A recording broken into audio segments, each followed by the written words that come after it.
നമസ്കാരം. എല്ലാ മാന്യ പ്രേക്ഷകർക്കും പൈതൃകത്തിലേക്ക് സ്വാഗതം.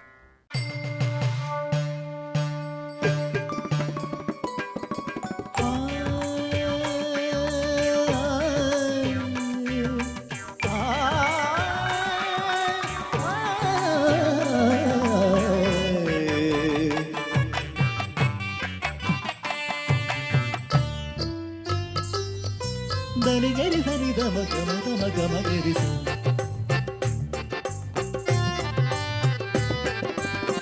താങ്കടത്ത് താത്തിരിക്കടത്ത് താങ്കടത്ത് താത്തിരിക്കടത്ത് ജിന്നു ജിന്നു ജിന്നു ജിന്നു തക് തക് ജിന്നു ജിന്നു തക് ജിന്നു തക് തക് ജിന്നു ജിന്നു തക് ജിന്നു തക് തക് ജിന്നു തക് ജിന്നു തക് തക് തക് തക് തക് ജിന്നു തക് തക് തക്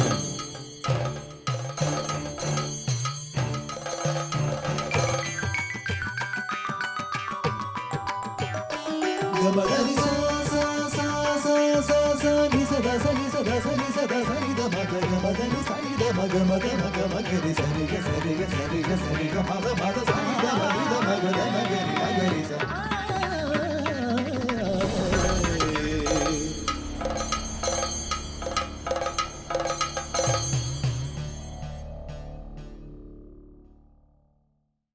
രസകരവും വിനോദപ്രദവുമായ ഒരു നാടൻ കലാരൂപമാണ് വിൽപ്പാട്ട്. കഥാപ്രസംഗ കലയോട് ചില സാമ്യങ്ങൾ തോന്നുമെങ്കിലും വിൽപ്പാട്ട് തീർത്തും വ്യത്യസ്തമാണ്.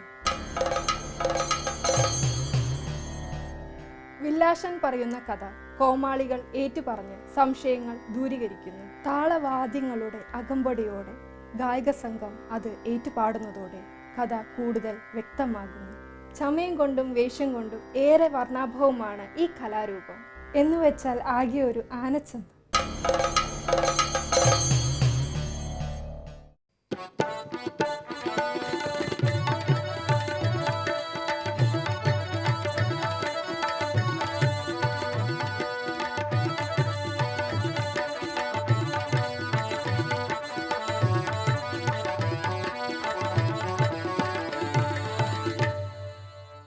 ആശാനെ, വിൽപ്പാട്ട് അവതരിപ്പിക്കാനാണല്ലോ നമ്മളിവിടെ വന്നത്.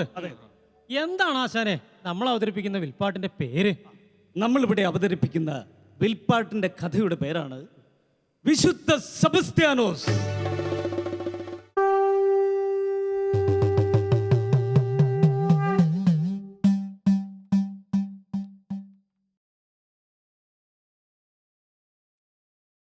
നാർബോന എന്നൊരു സുന്ദര ഗ്രാമം, അവിടെ ജനിച്ചു സെബസ്ത്യാനോ. നാർബോന എന്നൊരു സുന്ദര ഗ്രാമം, അവിടെ ജനിച്ചു സെബസ്ത്യാനോ. വിശുദ്ധനായ അത്ഭുത പ്രവർത്തകനായി മിലാൻ നഗരത്തിൽ പ്രിയപുത്രൻ. പ്രവർത്തകനായി മിലാൻ നഗരത്തിൽ പ്രിയപുത്രൻ. നാർബോന എന്നൊരു സുന്ദര ഗ്രാമം, അവിടെ ജനിച്ചു സെബസ്ത്യാനോ. ആശാനെ, ഈ കോമാളിക്കൊരു വിചാരമുണ്ട്, അങ്ങേര് വലിയ പാട്ടുകാരനാണെന്ന്. അതിരിക്കട്ടെ, എന്താണ് കോമാളി പാടിയതെന്നറിയാമോ? എനിക്കറിയാൻ മേല. എനിക്കും അറിയാൻ മേല. എന്നാൽ കേട്ടോളൂ, നമ്മൾ വില്ലടിച്ചാൻ പാട്ടായി അവതരിപ്പിക്കുന്നത് വിശുദ്ധ സെബസ്ത്യാനോസിന്റെ കഥ വളരെ ചുരുക്കിയാണ് ഇവിടെ. അത് ശരി, എന്നാൽ അതങ്ങ് നേരത്തെ പറയാൻ മേലായിരുന്നു. ക്രിസ്തുവർഷം 255 ഫ്രാൻസിലാണ് വിശുദ്ധ സെബസ്ത്യാനോസ് ഭൂജാതനായത്. അനേകം വിശുദ്ധന്മാരെ സംഭാവന ചെയ്തിട്ടുള്ള ഒരു അനുഗ്രഹീത നഗരമാണ്, രാജ്യമാണ് ഫ്രാൻസ്. മറ്റൊരു രാജ്യത്ത് നിന്നും ഇത്രയേറെ വിശുദ്ധന്മാരെ വണക്കത്തിനായി പ്രതിഷ്ഠിക്കപ്പെട്ടിട്ടില്ല. നർബോന നഗരത്തിലെ ഒരു ഉത്തമ കത്തോലിക്ക കുടുംബത്തിലെ സൽ സ്വഭാവിയും സമ്പന്നനുമായിരുന്നു അദ്ദേഹത്തിന്റെ പിതാവ്. അപ്പോ മാതാവോ ആശാനെ? മിലാൻ പട്ടണത്തിലെ പ്രശസ്തമായ ഒരു പ്രഭു കുടുംബത്തിൽ നിന്നുള്ള ഒരു ഇറ്റാലിയൻ വനിതയായിരുന്നു മാതാവ്. ചിലർ പറയുന്നുണ്ടല്ലോ ആശാനെ, പിതാവും മിലാൻ ദേശക്കാരനാണെന്ന്. അങ്ങനെ പറയുന്നുണ്ടെങ്കിലും സെബസ്ത്യാനോസ് ജനിച്ചത് നർബോണയിലാണെന്നുള്ളതിനാണ് ഏറെ പ്രസക്തി. റോമായിലെ വിശുദ്ധ വേദസാക്ഷി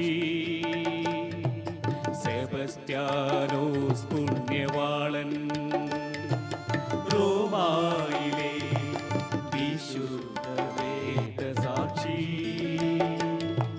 സെബസ്ത്യാനോസ് പുണ്യവാളൻ. നർബോനയിൽ ജനിച്ചു, മീലാനിൽ വളർന്നു. സെബസ്ത്യാനോസ് പുണ്യവാളൻ. നർബോനയിൽ ജനിച്ചു, മീലാനിൽ വളർന്നു. സെബസ്ത്യാനോസ് പുണ്യവാളൻ. ആശാനെ എന്താണ് ആ പാടിയതിനർത്ഥം? നർബോനയിൽ ജനിക്കുകയും മിലാനിൽ ജീവിതം നയിക്കുകയും ചെയ്തിരുന്നുവെങ്കിലും അദ്ദേഹം അറിയപ്പെട്ടിരുന്നത് റോമായിലെ വിശുദ്ധ വേദസാക്ഷി എന്നാണ്. അതിപ്രശസ്തമായ ഒരു ദേവാലയം അദ്ദേഹത്തിന്റെ നാമത്തിൽ അനേകം തീർത്ഥാടകരെയും ഭക്തരെയും ആകർഷിച്ചുകൊണ്ട് നിലകൊള്ളുന്നു. ആയുധവിദ്യയിൽ നിപുണനായി കണ്ണിലുണ്ണിയാം സഹപാഠിയാ. ആയുധവിദ്യയിൽ നിപുണനായി കണ്ണിലുണ്ണിയാം സഹപാഠിയാ. ഉത്കൃഷ്ടമായിടും ജോലിയായി സൈന്യ സേവനം ചെയ്തു പോകും. ഉത്കൃഷ്ടമായിടും ജോലിയായി സൈന്യ സേവനം ചെയ്തു പോകും. അതെ, അക്കാലത്ത് ഏറ്റവും നല്ല ജോലിയായി സൈന്യസേവനം കണക്കാക്കപ്പെട്ടിരുന്നു. തൻ്റെ 28ാമത്തെ വയസ്സിൽ സൈന്യത്തിൽ ചേരാൻ വേണ്ടി അദ്ദേഹം മിലാൻ ദേശം വിട്ട് റോമാ നഗരത്തിലേക്ക് പോയി. സൈന്യസേവനത്തിന് ആദ്യമൊന്നും അദ്ദേഹം തൽപരനായിരുന്നില്ലല്ലോ ആശാനെ. തൽപരനായിരുന്നില്ല എങ്കിലും മാതാപിതാക്കളുടെ ഇംഗീതം മനസ്സിലാക്കിയ അദ്ദേഹം അവരോടുള്ള അനുസരണ മൂലം സൈന്യത്തിൽ ചേരുവാൻ തീരുമാനിച്ചു. അത് മാത്രമായിരുന്നു ആശാനെ അതിന് അദ്ദേഹത്തെ പ്രേരിപ്പിച്ചത്? ആയിരുന്നില്ല. റോമാ സാമ്രാജ്യത്തിലുള്ള ക്രിസ്ത്യൻ ഭടന്മാരെ തന്റെ കഴിവിനനുസരിച്ച് സഹായിക്കാമെന്നും അദ്ദേഹം കരുതി. ആരായിരുന്നു ആശാനെ അന്ന് റോമാ സാമ്രാജ്യം ഭരിച്ചിരുന്നത്? ക്രിസ്ത്യാനികളുടെ ശത്രുവായ കാരിന്യൂസ് എന്ന ചക്രവർത്തിയായിരുന്നു അന്ന് റോമാ സാമ്രാജ്യാധിപൻ. ക്രിസ്ത്യൻ ഭടന്മാരുടെ മതഭക്തി പുറമെ പ്രകടിപ്പിക്കാതെ വിശ്വസ്തയോടും സത്യസന്ധതയോടും കൂടി അവർ രാജ്യസേവനം ചെയ്തു പോന്നു. എങ്കിലും റോമൻ ദേവന്മാരെ വന്ദിക്കാതെയും നിന്ദിക്കാതെയും അവർ ശ്രദ്ധിച്ചുകൊണ്ടിരുന്നു. സെബസ്ത്യാനോസിൻ പ്രേരണയാ വിശ്വാസത്തിൻ രക്ഷയ്ക്കായി അവസാന തുള്ളി രക്തം വരെ ചിന്തുവാൻ സൈന്യമൊരുക്കമായി. സെബസ്ത്യാനോസിൻ പ്രേരണയാ വിശ്വാസത്തിൻ രക്ഷയ്ക്കായി അവസാന തുള്ളി രക്തം വരെ ചിന്തുവാൻ സൈന്യമൊരുക്കമായി. താമസമിന ഡയോക്ലിഷ്യൻ ചക്രവർത്തിയുമായുള്ള യുദ്ധത്തിൽ പരാജിതനായ കാരിന്യൂസ് വധിക്കപ്പെട്ടു. ഭരണസഹായിയായി മാക്സിമിയനെ നിയമിച്ചു. സെബസ്ത്യാനോസിന്റെ കഴിവുകൾ മനസ്സിലാക്കിയ അവർ അദ്ദേഹത്തെ സേനാ നായകനാക്കി നിയമിച്ചു. ആശാനെ എനിക്കും ഒരു സേനാനായകനായാൽ കൊള്ളാമെന്നുണ്ടായിരുന്നു. സേനാനായകനല്ല, സേനായങ്ങു കളഞ്ഞാൽ പിന്നെയുള്ളതാക്കാൻ പറ്റിയ ആളാണ് നീ. അതോടൊപ്പം തന്നെ ഏറ്റവും വിശ്വസ്തരായ ഭടന്മാരെ മാത്രം നിയമിക്കുന്ന പ്രിട്ടോറിയൽ അംഗരക്ഷക ഭടന്മാരുടെ പ്രത്യേക നേതൃത്വവും നൽകി. ആശാനെ മണ്ടൻ ചക്രവർത്തി അതെന്താടോ അങ്ങനെ പറയാൻ? അദ്ദേഹം ഒരു ക്രിസ്തുഭക്തനാണെന്നുള്ള കാര്യം അറിയാതെയാണ് ചക്രവർത്തി ഈ സ്ഥാനമാനങ്ങളെല്ലാം അദ്ദേഹത്തിന് നൽകിയത്. തന്നെയുമല്ല, ഇത്രയും വിശ്വസ്തനും ഇഷ്ടക്കാരനുമായ വേറൊരാൾ ജനിച്ചിട്ടല്ലേ ഇല്ലായിരുന്നു. വിശ്വസ്തമാം രാഷ്ട്ര സേവനവും സുദൃഢമായിടും മതഭക്തിയും വിശ്വസ്തമാം രാഷ്ട്ര സേവനവും ദൃഢമായിടും മതഭക്തിയും അപങ്കുരമായി തുടർന്നു പോന്നു വിശുദ്ധനാം സെബസ്ത്യാനോ. അപങ്കുരമായി തുടർന്നു പോന്നു വിശുദ്ധനാം സെബസ്ത്യാനോ. മതസ്ഥാപകനും ദൈവപുത്രനുമായ യേശുദേവന്റെ ഘാതകരായ യഹൂദരിൽ നിന്നും ക്രിസ്തുമതം അനുഭവിച്ച യാതനകളും വേദനകളും ചില്ലറയല്ല. എന്നാൽ ആശാനെ, കാലം കടന്നു പോകുന്തോറും പീഡനങ്ങളെ അതിജീവിച്ച് അചഞ്ചല വിശ്വാസത്തോടെ പാലസ്തീനായുടെ അതിർത്തികൾ കടന്ന് അത് വ്യാപിക്കുകയും പ്രചരിക്കുകയും ചെയ്തുകൊണ്ടേയിരുന്നു. ഇത് മനസ്സിലാക്കിയ റോമാ ചക്രവർത്തിമാർ ക്രിസ്ത്യാനികളെ കൂട്ടത്തോടെ വധിച്ചുകൊണ്ടിരുന്നു. രാജ്യത്തെവിടെയെങ്കിലും വെള്ളപ്പൊക്കം, ഭൂകമ്പം, വരൾച്ച, സാംക്രമിക രോഗങ്ങൾ ഇവയുണ്ടായാൽ അതെല്ലാം ക്രിസ്ത്യാനികളുടെ കുറ്റമായി ആരോപിച്ച് കുറ്റം കെട്ടിച്ചമച്ച് റോമൻ ദേവന്മാരുടെ കോപത്തിൽ നിന്ന് രാജ്യത്തെ രക്ഷിക്കാനായി അവരെ കൂട്ടത്തോടെ ബലി കഴിക്കുകയും സിംഹങ്ങൾക്ക് എറിഞ്ഞുകൊടുക്കുകയും മറ്റും ചെയ്തു പോന്നു. ജീവൻ നിലനിർത്തണമെങ്കിൽ റോമൻ ദേവന്മാരെ ആരാധിക്കുക മാത്രമായിരുന്നു ക്രിസ്ത്യാനികളുടെ ഏക രക്ഷാമാർഗം. എങ്കിലും സെബസ്ത്യാനോസിന്റെ ഉപദേശങ്ങളാലും അദ്ദേഹത്തിന്റെ പ്രാർത്ഥനയാലും മാതൃകാപരമായ ജീവിതത്താലും അനേകരെ വിശ്വാസത്തിൽ നിലനിർത്താൻ സാധിച്ചിരുന്നു. പരിശുദ്ധ പിതാവ് സെബസ്ത്യാനോസിന് സഭാ സംരക്ഷകൻ പദവി നൽകി. പരിശുദ്ധ പിതാവ് സെബസ്ത്യാനോസിന് സഭാ സംരക്ഷകൻ പദവി നൽകി. സഭയ്ക്ക് സ്വാതന്ത്ര്യമുണ്ടാവാൻ ആശിച്ചു അപ്പോസ്തലന പുണ്യവളൻ. സഭയ്ക്ക് സ്വാതന്ത്ര്യമുണ്ടാവാൻ ആശിച്ചു അപ്പോസ്തലന പുണ്യവളൻ. പരിശുദ്ധ പിതാവ് സെബസ്ത്യാനോസിന് സഭാ സംരക്ഷകൻ പദവി നൽകി. പരിശുദ്ധ പിതാവ് സെബസ്ത്യാനോസിന് സഭാ സംരക്ഷകൻ പദവി നൽകി. സഭാ സംരക്ഷകൻ പദവി നൽകി. തന്റെ സത്യസഭയെയും മിശിഹായെയും സ്നേഹിച്ച സെബസ്ത്യാനോസ് അപ്പോസ്തലനായി ജീവിതം നയിച്ചു. സെബസ്ത്യാനോസ് പാവപ്പെട്ടവരോടും ദുഃഖിതരോടും ഏറെ അലിവും അനുകമ്പയുമുള്ള ആളായിരുന്നു. ആശാനെ, അതല്ലേ ഇന്നത്തെ ആളുകൾക്ക് തീരെ ഇല്ലാത്തത്. നിനക്കും ഇല്ല എന്നങ്ങ് പറയുന്നതല്ലേ അതിന്റെ ശരി. എല്ലാവരും നിന്നെ പോലെയാണെന്നാണോ നിന്റെ വിചാരം? പാവങ്ങളെ തന്നാലാകും വിധം സഹായിക്കാൻ സദാ സന്നദ്ധനായിരുന്നു അദ്ദേഹം. തന്റെ സമ്പത്ത് മുഴുവൻ സാധുജന സംരക്ഷണാർത്ഥം ദാനം ചെയ്തു. ഈ ദാനധർമ്മം കൊണ്ട് തൃപ്തനാകാതിരുന്ന അദ്ദേഹം വിശ്വാസികളും സാമ്പത്തിക സൗകര്യമുള്ള അനേകരുടെ പക്കൽ നിന്നും പിരിവെടുത്ത് പാവപ്പെട്ടവരെ സഹായിച്ചു വന്നു. സാമ്പത്തിക സഹായങ്ങൾക്ക് പുറമെ സതുപദേശങ്ങൾ നൽകി സൽപദ്ധാവിലേക്ക് അവരെ നയിക്കുകയും ചെയ്തു. വിവാഹം ചെയ്യാതെ ഏകനായി ജീവിച്ചു ഉന്നത കുലജാതൻ സെബസ്ത്യാനോ. വിവാഹം ചെയ്യാതെ ഏകനായി ജീവിച്ചു ഉന്നത കുലജാതൻ സെബസ്ത്യാനോ. നാഥന്റെ കാലടികൾ പിന്തുടർന്ന അദ്ദേഹം വിരക്ത ജീവിതം നയിച്ചു പോന്നു. നാഥന്റെ കാലടികൾ പിന്തുടർന്ന അദ്ദേഹം വിരക്ത ജീവിതം നയിച്ചു പോന്നു. തന്റെ ഏറ്റവും വിശ്വസ്തനും പടയാളിയുമായ ധീരനും പ്രിട്ടോറിയൽ അംഗരക്ഷ സൈന്യാധിപനുമായ സെബസ്ത്യാനോസ് ഒരു ക്രിസ്ത്യാനിയാണെന്ന് AD 288 ഡയോക്ലിഷ്യൻ ചക്രവർത്തിക്ക് മനസ്സിലായത്. ആശാനെ, പ്രലോഭനങ്ങൾ കടിപ്പെട്ട് കഠിന ഹൃദയനായ ഒരു വഞ്ചകനാണ് ഈ രഹസ്യ വിവരം ചക്രവർത്തിയെ ധരിപ്പിച്ചത്.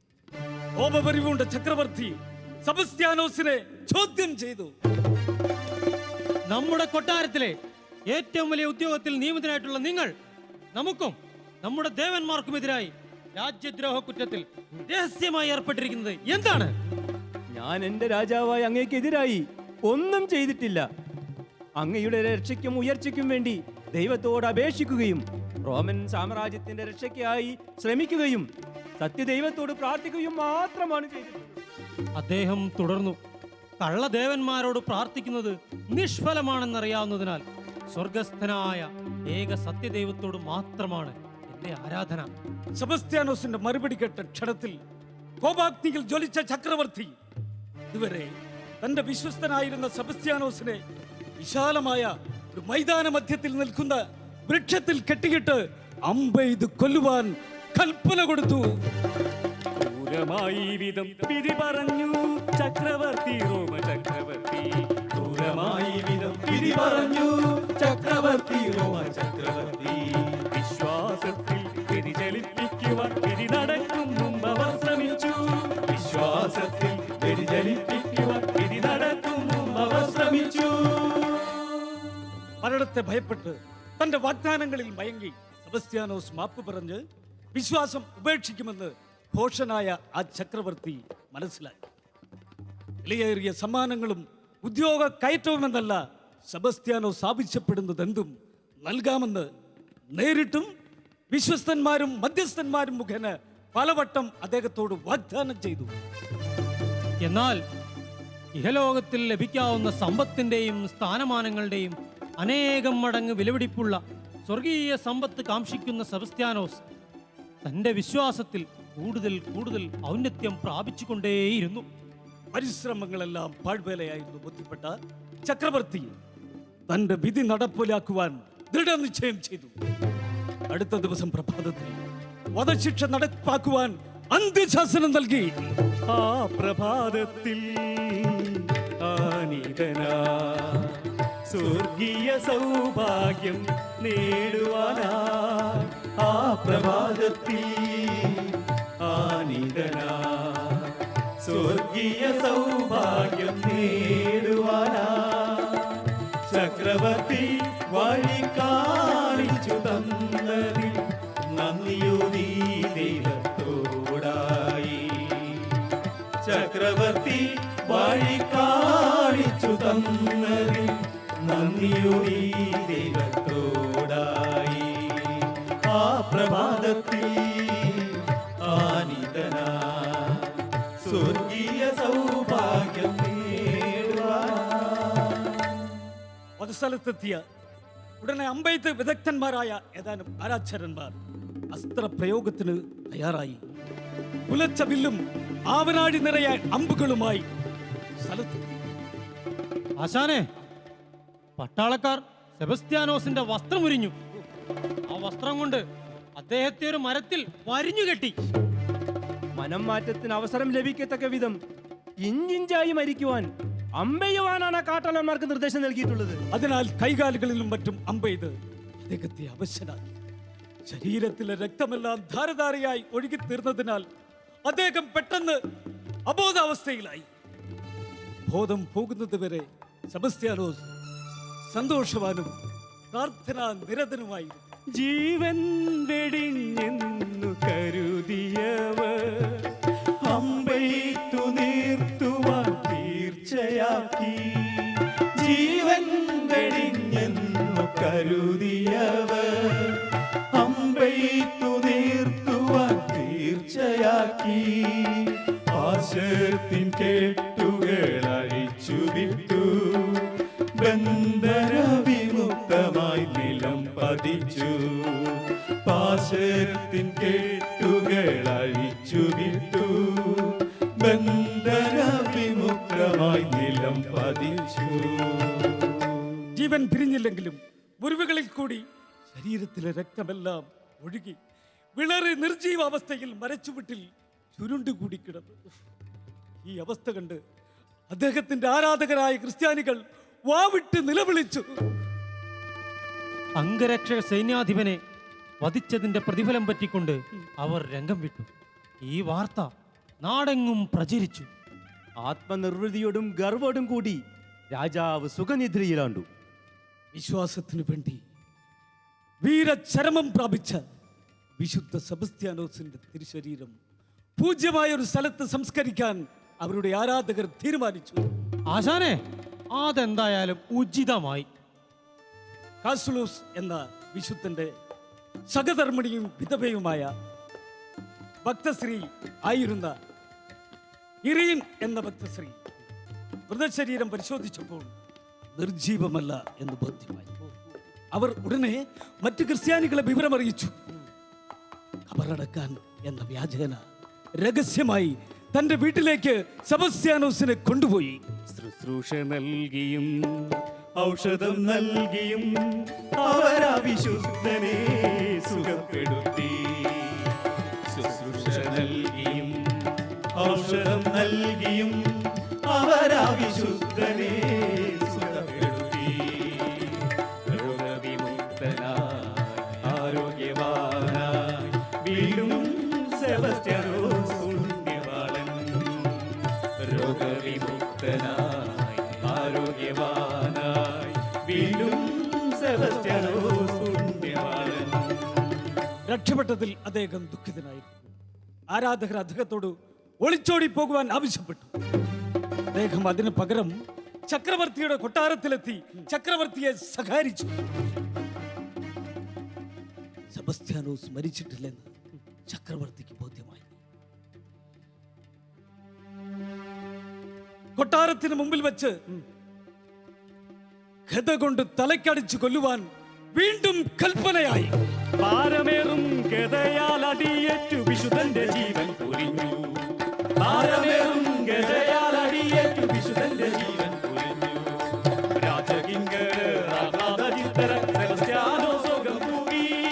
രാജകിങ്കര ആഹ്ലാദചിത്തര സെബസ്ത്യാനോസ് സ്വർഗ്ഗം പൂകി. സെബസ്ത്യാനോസ് വധിക്കപ്പെട്ടു. ക്രിസ്തുവർഷം 288 ജനുവരി മാസം 20-ാം തീയതിയായിരുന്നു. ലോകമെമ്പാടുമുള്ള വിശുദ്ധന്റെ തിരുനാൾ ജനുവരി മാസം 20-ാം തീയതി ആചരിക്കുന്നു. ആശാനെ, ദുഷ്ടർ ആ മൃതശരീരം വൃത്തിഹീനമായ ഒരു നദിയിലേക്ക് എറിഞ്ഞു കളഞ്ഞില്ലേ? അതെ, പക്ഷേ അത് ക്രിസ്ത്യാനികൾ ആരും കണ്ടിരുന്നില്ല. എന്നാൽ വിശുദ്ധൻ ലൂസീന എന്ന ഭക്തയ്ക്ക് പ്രത്യക്ഷയായി.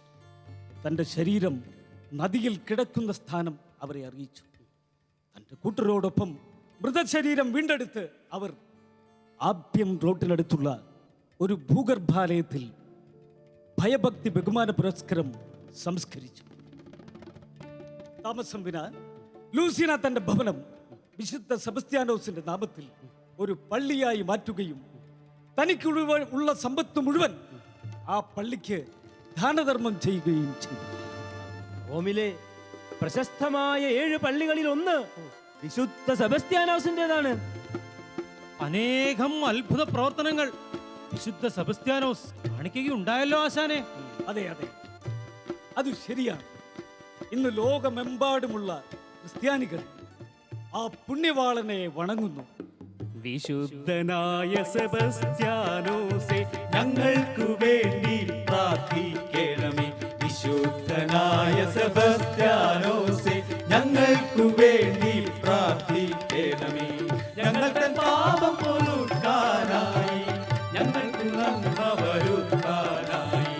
ഞങ്ങൾ തൻ പാപം പൊറുക്കാനായി ഞങ്ങൾക്ക് നന്മ വരുത്താനായി. വിശുദ്ധനായ സെബസ്ത്യാനോസേ ഞങ്ങൾക്കു വേണ്ടി പ്രാർത്ഥിക്കണമേ. വിശുദ്ധനായ സെബസ്ത്യാനോസേ ഞങ്ങൾക്കു വേണ്ടി പ്രാർത്ഥിക്കണമേ. ഞങ്ങൾക്കു വേണ്ടി പ്രാർത്ഥിക്കണമേ. ഞങ്ങൾക്കു വേണ്ടി പ്രാർത്ഥിക്കണമേ.